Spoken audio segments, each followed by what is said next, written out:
아니 저희 다 감옥 갈고 그 가운데 있어요. 네, 이미 다 끝날 때까지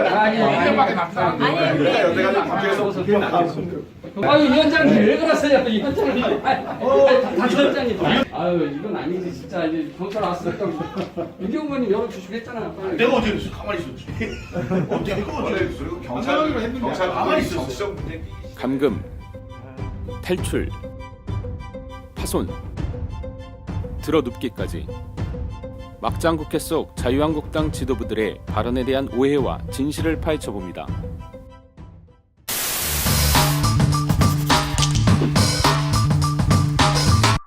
지난달 24일부터 30일까지 국회는 이른바 막장국회라는 비판을 받았습니다. 선거제 개편안, 고위공직자 비리수사처 신설법안, 검경수사권 조정안 등을 연계한 패스트트랙 지정 문제를 두고 여야가 대치하는 과정에서 폭력, 욕설, 고성 등 물리적 충돌이 일어났기 때문인데요. 법을 만드는 입법기관이자 민주주의 상징인 국회에서 대화와 타협이 아닌 이 같은 행태를 보인 것에 대해 국민들은 분노하고 있습니다.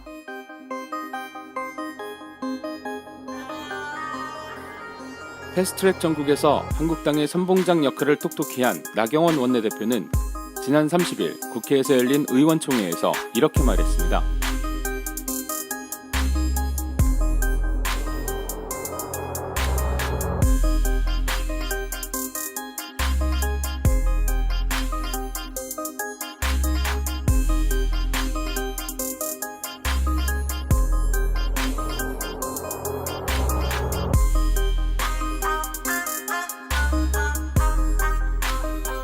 나 원내대표는 이와 같은 논리로 향후 반정권, 반문재인 투쟁을 시작하겠다고 천명하기도 했습니다.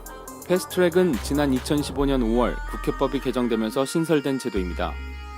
발의된 국회 법안이 무한정 표류되지 않도록 하기 위해 최장 330일 안에 국회 본회의에 자동 상정되도록 한 것이죠. 선거제 개혁안, 공수처 신설 법안, 검경수사권 조정 등의 입장차를 좁히지 못하고 있던 상황에서 한국당을 제외한 더불어민주당, 바른미래당, 민주평화당, 정의당 등 여야 4당은 해당 법안들을 지난달 22일 패스트트랙에 지정하기로 합의한 바 있습니다. 이에 앞서 지난해 12월 15일 여야 5당 원내대표는 연동형 비례대표제 도입을 위한 구체적인 방안을 적극 검토하고 비례대표 확대, 비례지역구 의석 비율, 의원 정수, 지역구 의원 선출 방식 등도 국회 정치개혁특별위원회에서 합의하기로 했습니다. 또한 석패율제 등 지역구도 완화 제도 도입 적극 검토, 선거제도 개혁 관련 법안 1월 임시국회 합의 처리, 정개특위 활동 시한 연장, 선거제도 개혁 관련 법안 개정과 동시에 곧바로 권력구조 개편을 위한 원포인트 개헌 논의 시작 등에 합의했습니다.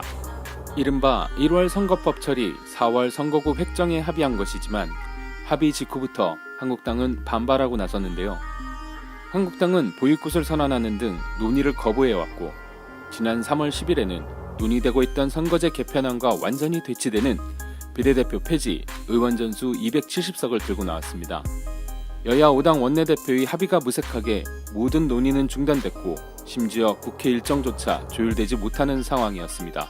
이에 한국당을 제외한 여야 4당은 선거제 개편안, 공수처 신설법안, 검경수사권 조정안 등이 표류하게 될 것으로 판단해 패스트트랙 절차에 들어가기로 한 것이죠. 이와 같은 패스트트랙 배경을 고려했을 때 나 원내대표의 주장은 사실과는 거리가 있습니다.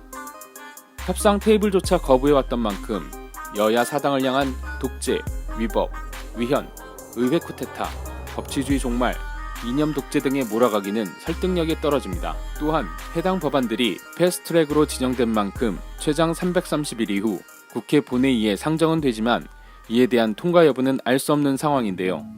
특히 선거제 개혁과 관련해서는 여야 사당 소속 의원 개인들의 생각이 조금씩 다른 것으로 알려져 본회의 표결에서 반드시 통과될 것이라고 장담할 수만은 없습니다.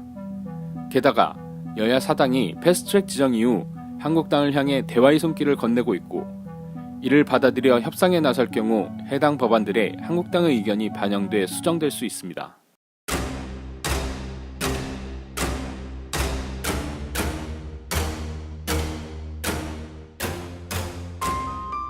황교안 한국당 대표도 지난달 30일 의원총회에서 이렇게 말했습니다.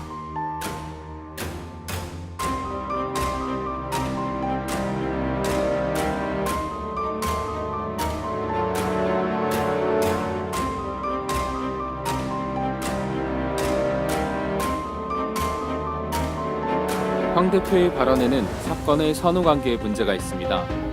선거제 개혁안, 공수처 신설법안, 검경 수사권 조정안 등에 대한 대화는 한국당이 거부해왔고 물리적 충돌 또한 한국당의 회의실 점거, 출석 저지 등으로부터 시작됐습니다. 심지어 지난달 25일 한국당 의원 11명은 최입의 바른미래당 의원실을 점거하면서 최 의원의 국회 사법개혁특별위원회 출석을 맡게 되는데요. 이 과정에서 최 의원은 창문 밖으로 얼굴을 내밀어 기자들과 즉석 기자회견을 하며 경찰과 소방차를 불러 감금을 풀어주고 필요하다면 조치를 취해달라며 창문을 뜯어서라도 나가야 한다고 생각한다고 호소하는 총국이 벌어지기도 했습니다. 또한 폭력 행사 혐의로 민주당과 한국당은 맞고서한 상황인 만큼 힘을 앞세운 폭력과 독재가 국회를 유린했다는 황 대표의 주장은 앞뒤가 맞지 않습니다.